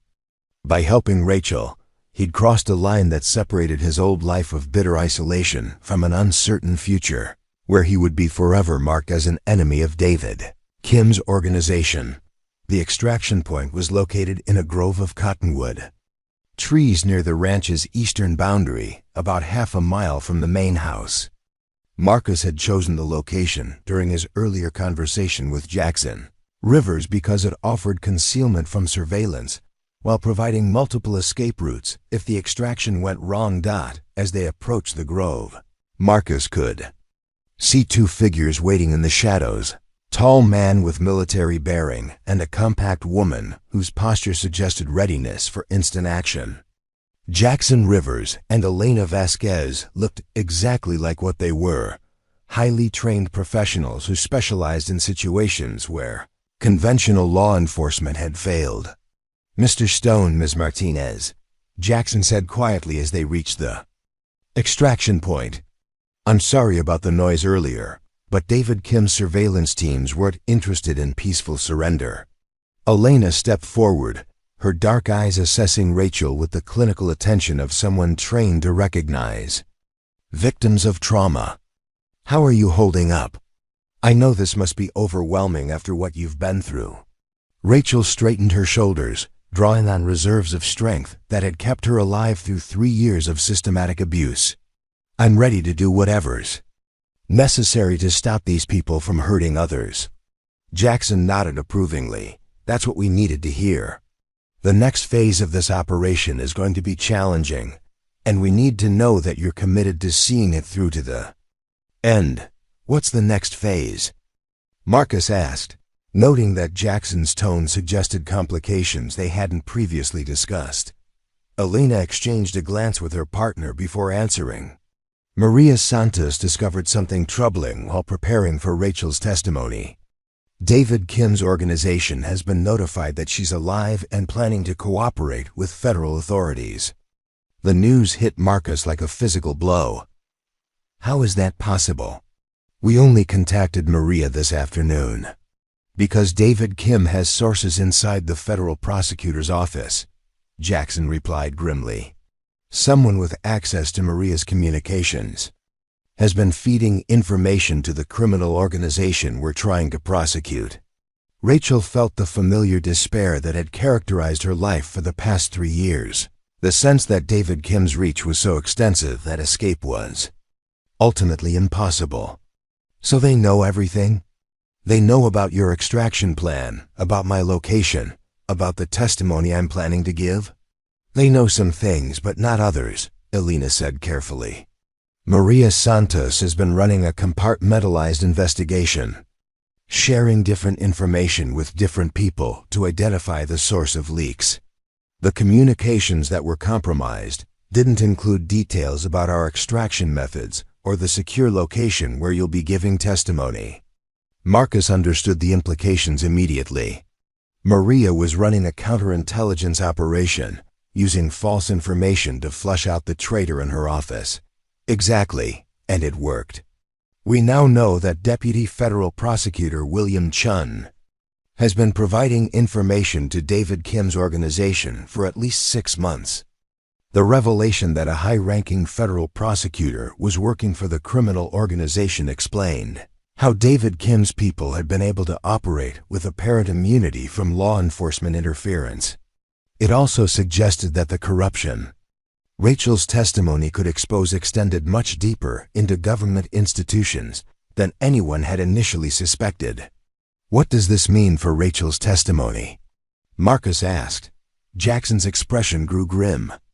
"It means that instead of testifying in a federal courthouse where security might be compromised, Rachel will be giving her statement to a specially convened grand jury at an undisclosed location. The proceedings will be conducted by prosecutors from outside Arizona, and the only people with access to the testimony will be those who've been cleared through extensive background investigations. Rachel looked between Jackson and Elena, recognizing the extraordinary measures being taken to protect her testimony, while also understanding that such precautions were necessary because the enemy they were fighting had penetrated the highest levels of law enforcement. How do we get to this undisclosed location? She asked. Elena gestured toward a narrow trail that led deeper into the desert, away from the ranch and toward terrain that would be difficult for vehicles to navigate. We're going to walk there. It's about 5 miles through some rough country. But it's the only way to avoid the surveillance network that David Kim's organization has established around all major transportation routes. Marcus looked at Rachel's bare feet, remembering that she'd walked 15 miles across the desert to reach his ranch just days earlier. Rachel, are you sure you can handle another desert hike? I can handle whatever I need to handle, Rachel replied with determination. I've been running from these people for 3 years. If walking 5 miles through the desert gets me the chance to finally fight back, then that's what I'll do. Jackson opened a military-style backpack and withdrew 2 pairs of hiking boots, along with basic survival supplies for the desert crossing. We came prepared for the possibility that a foot extraction would be necessary. These should fit well enough to get you through the terrain ahead. As Rachel put on the boots, Marcus realized that he was about to leave his family's ranch for what might be the last time. 4 generations of stone men had built their lives on this land, creating a legacy of honest work and community service that had defined his identity since childhood. I need a moment, Marcus said, looking back toward the house that contained everything he'd inherited from his ancestors. Elena nodded understandingly. Take your time. But remember that David Kim's organization will certainly have backup surveillance teams moving into position. We have maybe 30 minutes before this area becomes dangerous again. Marcus walked a few steps away from the group, looking across the desert landscape that had shaped his family's history for over a century. The moon was nearly full, casting silver light across the mesquite and sage brush that stretched endlessly toward mountains barely visible on the horizon. This was the land where his great-grandfather had learned that determination could overcome seemingly impossible obstacles, where his grandfather had built a prosperous ranch through decades of careful stewardship, where his father had served the community while maintaining the family tradition of integrity and hard work. By choosing to help Rachel fight for justice, Marcus was continuing that tradition in a way his ancestors would have understood and approved. The methods were different, but the underlying commitment to protecting the innocent and standing up to those who abused power remained constant. I'm ready, Marcus said, returning to the group with renewed determination. The 5-mile hike through the Arizona desert tested everyone's endurance, though Jackson and Elena moved with the effortless efficiency of people who'd conducted similar operations in much more hostile environments. Rachel proved that her earlier desert crossing hadn't been a fluke. Despite her recent trauma, she possessed the mental toughness necessary to endure physical hardship without complaint. Marcus found himself struggling more than he'd expected, his 8 years of sedentary ranch life having left him less fit than he'd realized. But the physical challenge also served as a form of meditation, allowing him to process the magnitude of what they were attempting and the likelihood that their lives would never return to normal. Tell me about your testimony, Elena said to Rachel as they paused to rest at the halfway point of their journey. What specifically will you be able to tell the grand jury about David Kim's organization? Rachel took a sip from her water bottle before answering. I can testify about the systematic way they recruit women, the methods they use to break down resistance, and the financial structure they use to launder money through legitimate businesses. Do you have specific information about David Kim himself? I met him multiple times.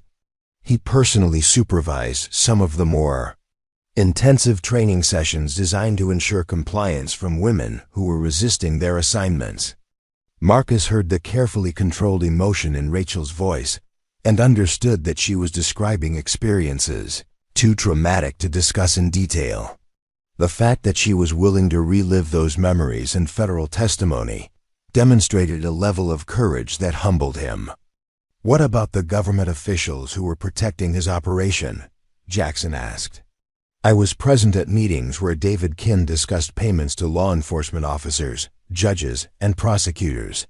I can identify specific individuals and describe the services they provided in exchange for those payments." Elena and Jackson exchanged glances that suggested Rachel's testimony would be even more valuable than they'd initially understood. The ability to identify specific corrupt officials would allow federal authorities to conduct a comprehensive investigation that could dismantle the entire network of corruption that protected David Kim's organization. "Rachel," Elena said gently, "you understand that testifying about these things will make you a target for the rest of your life.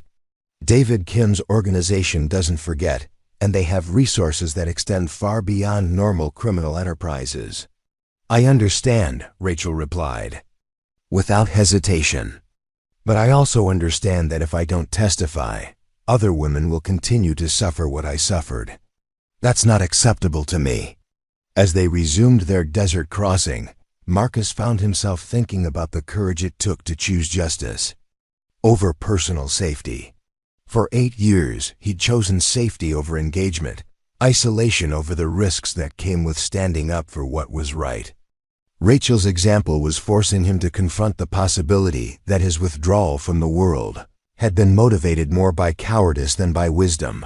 The secure location where Rachel would give her testimony turned out to be an abandoned mining facility that had been converted into a temporary federal courthouse.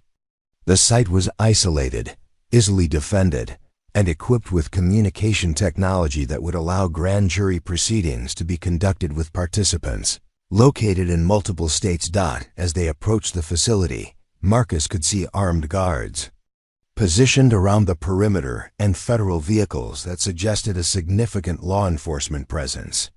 For the first time since this ordeal began, he felt like they might actually be safe from David Kim's reach.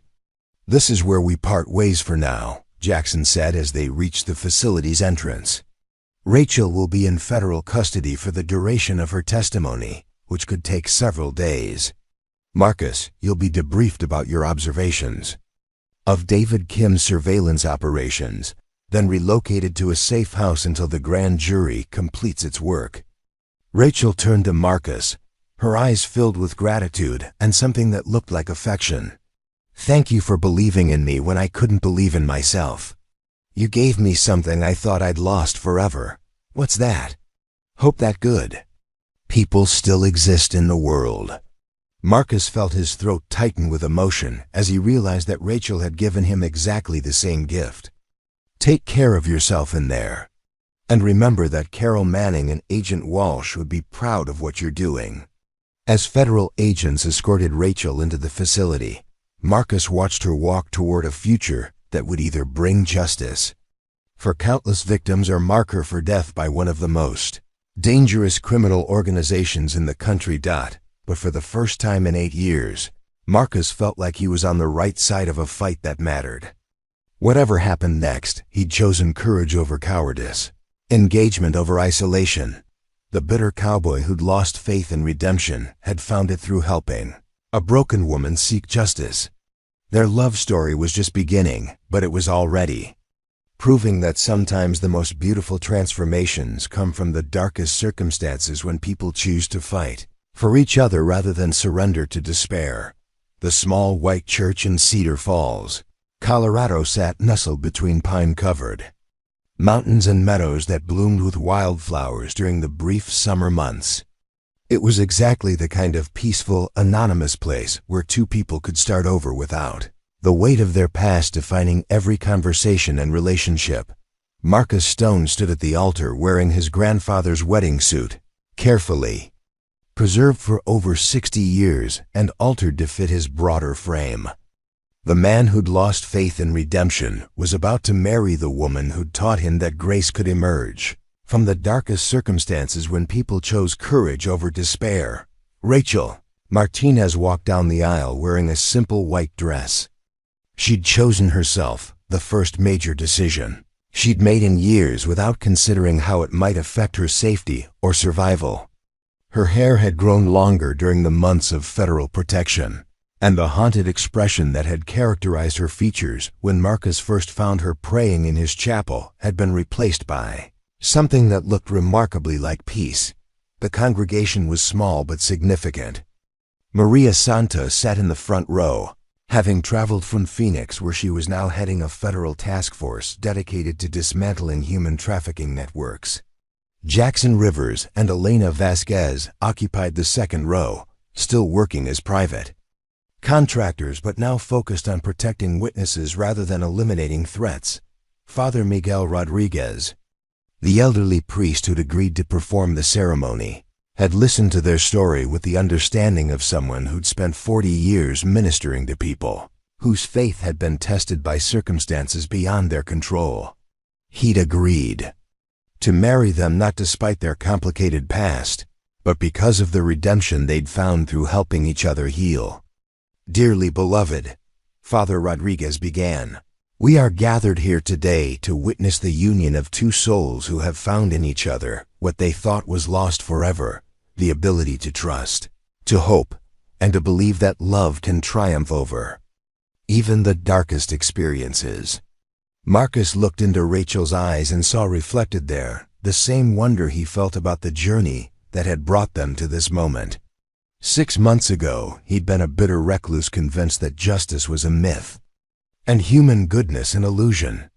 Today, he was marrying a woman whose courage had inspired him to reclaim his faith in the possibility that broken people could be made whole. The federal grand jury had been in session for 3 months, with Rachel's testimony serving as the foundation for indictments that were still being unsealed. David Kim himself had been arrested in a coordinated international operation that involved law enforcement agencies from 6 countries. The criminal organization that had seemed untouchable just months earlier was now systematically being dismantled by prosecutors who finally had the evidence they needed to overcome corruption and institutional protection.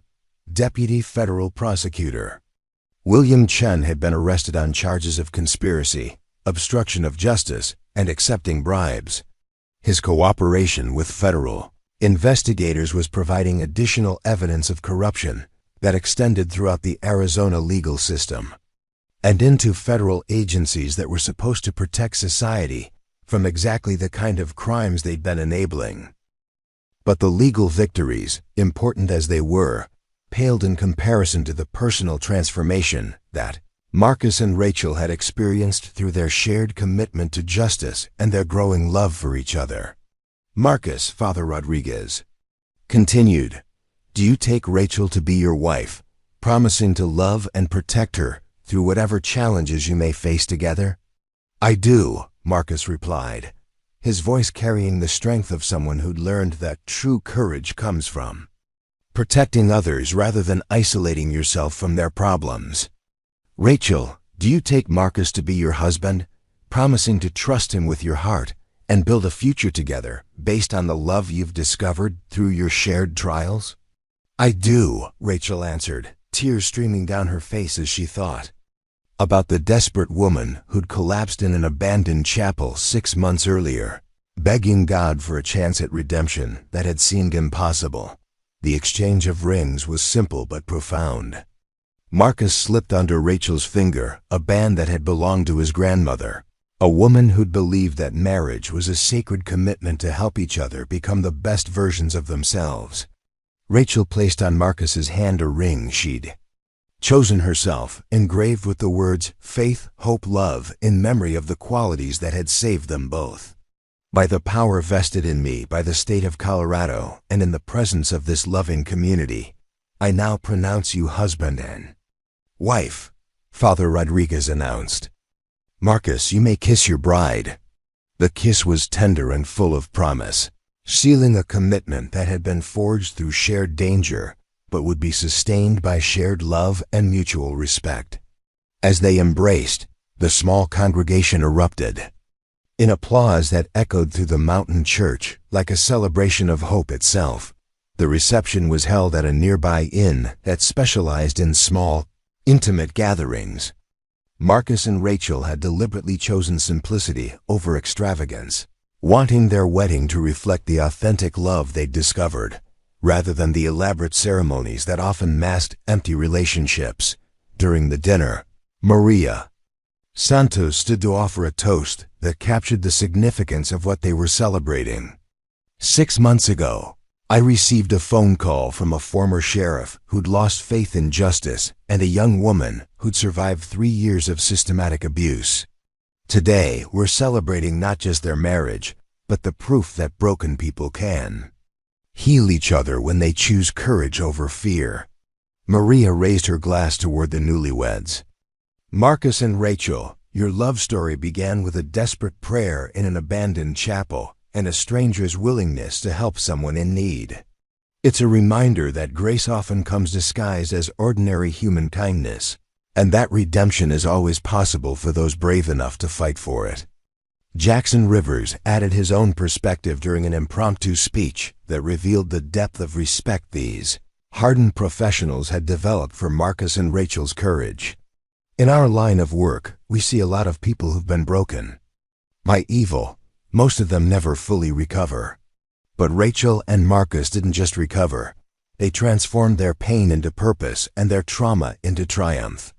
As the evening progressed, Marcus found himself reflecting on the journey that had brought him to this moment of unexpected happiness. The ranch in Arizona had been sold to a conservation trust that would preserve it as open space while providing funds for the Victims Assistance Foundation that he and Rachel were establishing. The foundation would focus specifically on helping women escape trafficking situations and rebuild their lives with dignity and purpose. Rachel would direct the day-to-day operations, drawing on her personal experience to design programs that address the complex needs of trauma survivors. Marcus would handle security and law enforcement coordination, using his background to ensure that the women they helped remained safe from the criminal organizations they'd escaped. "What are you thinking about?" Rachel asked, joining Marcus on the inn's terrace where he'd stepped outside to get some air and process the emotions of their wedding day. "I'm thinking about that night when I found you in the chapel," Marcus replied, pulling her close as they looked out at the Colorado mountains. "You were asking God for a chance at redemption, and I was convinced that redemption was impossible. What do you think now?" Marcus considered the question carefully, understanding that his answer would reflect not just his current mood, but his fundamental beliefs about human nature and divine grace. "I think redemption isn't something God gives us, it's something we give each other when we choose love over fear, service over selfishness." Rachel smiled, remembering the desperate prayer she'd whispered in the abandoned chapel just 6 months earlier. "I asked God to show me how to be someone different, someone worthy of the life I'd been given. I never imagined the answer would be a bitter cowboy who'd lost faith in everything I was praying for." "Maybe that's how grace works," Marcus suggested. "Maybe God uses broken people to heal each other because we understand suffering in ways that undamaged people never could." They stood together in comfortable silence, watching the sun set behind mountain peaks that promised tomorrow would bring new challenges and new opportunities to make a difference in the world. Their honeymoon would be brief, just a week in the Colorado mountains before they returned to Arizona to begin the difficult work of establishing their foundation and helping other trafficking victims find their own paths to freedom and healing. "Are you ready for what comes next?" Rachel asked, understanding that their real work was just beginning. "I'm ready to spend my life proving that the woman who prayed for redemption in my family's chapel deserves every happiness this world can offer," Marcus replied. "And I'm ready to help other women discover that they deserve the same thing." As they prepared to return to the reception, Marcus thought about Carol Manning and Agent Jennifer, Walsh, two women who died fighting the same evil that had nearly destroyed Rachel. Their sacrifice had not been in vain. The criminal organization that had killed them was now being systematically dismantled, and their memory would live on through the foundation that would help countless other women escape similar fates. "Do you think Carol and Jennifer know?" Rachel asked, somehow reading Marcus's thoughts. "I think they know that their fight wasn't finished when they died," Marcus replied.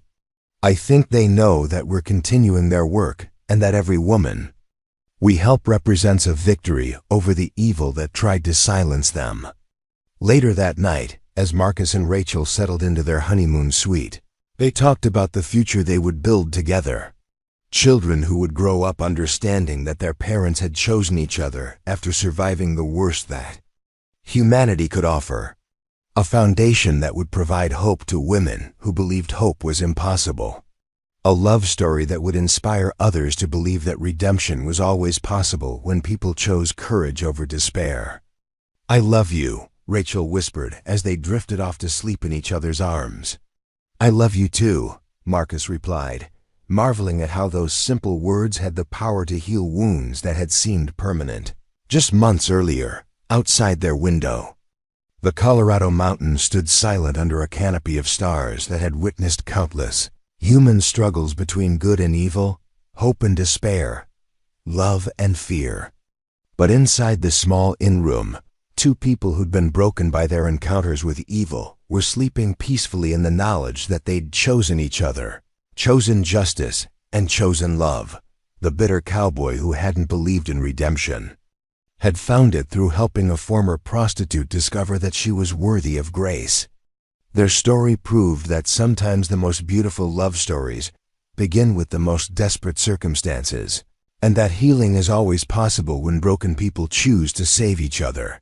Their wedding day marked not an ending, but a beginning, the start of a life dedicated to proving that love could indeed conquer all when combined with the courage to fight for justice and the faith to believe that redemption was possible even for those who thought they were beyond saving. In the abandoned chapel where their story began, a wooden cross still stood sentinel over empty pews, waiting for the next desperate soul who might seek sanctuary and find instead the beginning of their own journey toward grace. Marcus and Rachel Stone would return there someday, bringing their children to the place where a broken cowboy had found a praying woman and discovered that sometimes angels come disguised as the very people we think we're trying to save. Their love story would inspire others for generations to come, proving that redemption is always possible when people choose courage over fear, love over bitterness, and hope over despair. The bitter cowboy and the former prostitute had become something neither could have achieved alone, living proof that grace exists in the willingness of broken people to heal each other through love. Up next, you've got two more standout stories right on your screen. If this one hit the mark, you won't want to pass these up.